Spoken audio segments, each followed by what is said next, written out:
Hey guys, and welcome back to another video, and today I wanted to discuss a certain Lewis Hamilton's 2021 F1 season, or quite possibly the lack of a Lewis Hamilton in this year's F1 season, by how it's currently going, as of course you may or may not know, he is taking his sweet old time to pick up that contract with Mercedes this year, as it's already going into February now, and it won't be too long until we get back to F1 in Bahrain testing. So of course Lewis really does have to get his skates on and sign that contract if he wants to keep his seat in the sport this year, which I'm sure he does. I really can't imagine him leaving the sport when he's arguably at the peak of his performance right now in 2021, and watch this age terribly if he really does leave the sport so soon. But anyway, the focus of this video is not to see what happens to Lewis Hamilton if he doesn't sign for Mercedes this year, but more how it will affect everything else, the huge consequences it will have on the overall championship and Mercedes as a team. So if Lewis Hamilton really does go before the start of the season, which I do want to emphasise again, I think is pretty unlikely, but not impossible. I mean, there must be a reason he's taking such a long time to make up his mind, and of course I know it's way more complicated than that. I'm not even going to begin to understand how complicated an F1 contract is, especially one with Mercedes at that. But regardless, Hamilton leaving will almost certainly result in a new world champion this year, unless Vettel can somehow perform some miracles at Aston Martin.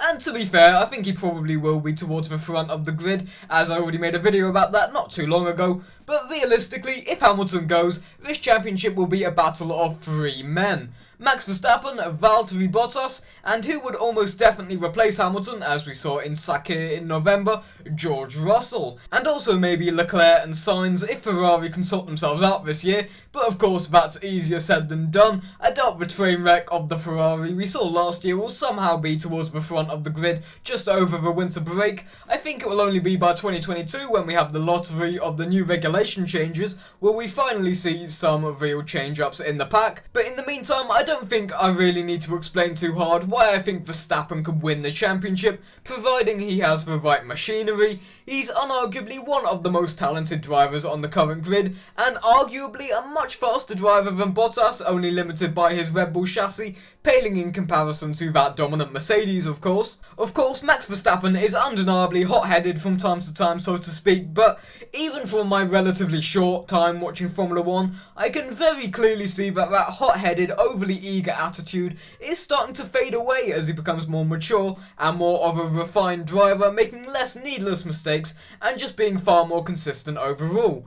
Of course, this still does shine through sometimes, like in Turkey last year, his spin behind Sergio Perez, which was entirely a product of his own impatience, and I'm sure he realised that just after stepping out the cockpit. But regardless, as a whole, I think he would be one of the most likely candidates to take the championship should Lewis not turn up. But that leads us on to the Mercedes duo of Valtteri Bottas and potential replacement George Russell. Now, I think George Russell in Sakir was the faster driver over Bottas. I don't think that's too an unpopular opinion after seeing his showings in that Mercedes, of course, stapled with his unbelievable overtake on Bottas round the outside coming into the chicane on the outer part of the circuit.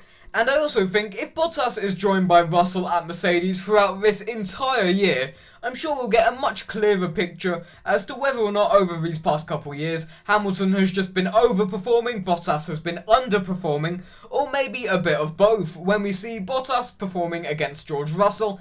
And again, of course, we did get a glimpse of this in Sakir, but that was only one race, and I think it's a bit unfair to already be touting George Russell as the superior driver.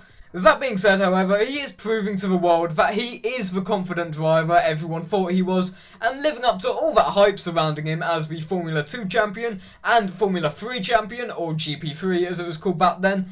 And despite his painful couple years at Williams, hanging around at the back of the grid, only getting a couple points once in a blue moon, that he still has that raw out-and-out pace that makes him one of F1's most deserving talents.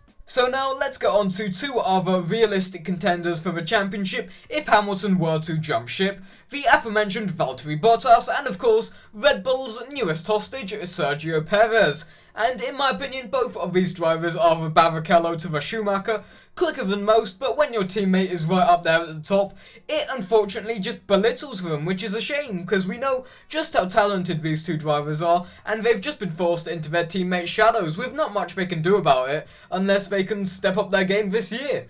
I also want to briefly talk about if Russell were to go to Mercedes and replace Hamilton, who would replace him at Williams? And personally, my heart is saying it should be Callum Ilott. In last year's Formula 2 Championship, just pipped to the title by Mick Schumacher, and I think it came as a pretty big surprise this year when we learned he wouldn't be driving in the F1 2021 season, so I would personally love to see Ilott make his way into a well-deserved F1 seat at Williams in 2021. Unlikely? Absolutely, but it's still nice to think about. So there we go, that's kind of my thoughts wrapped up on the matter. If you want to tell me your thoughts, please let me know in the comment section down below. But anyway guys, I hope you enjoyed this video. If you did, be sure to subscribe, comment, share, and I'll be back in the next video. See ya!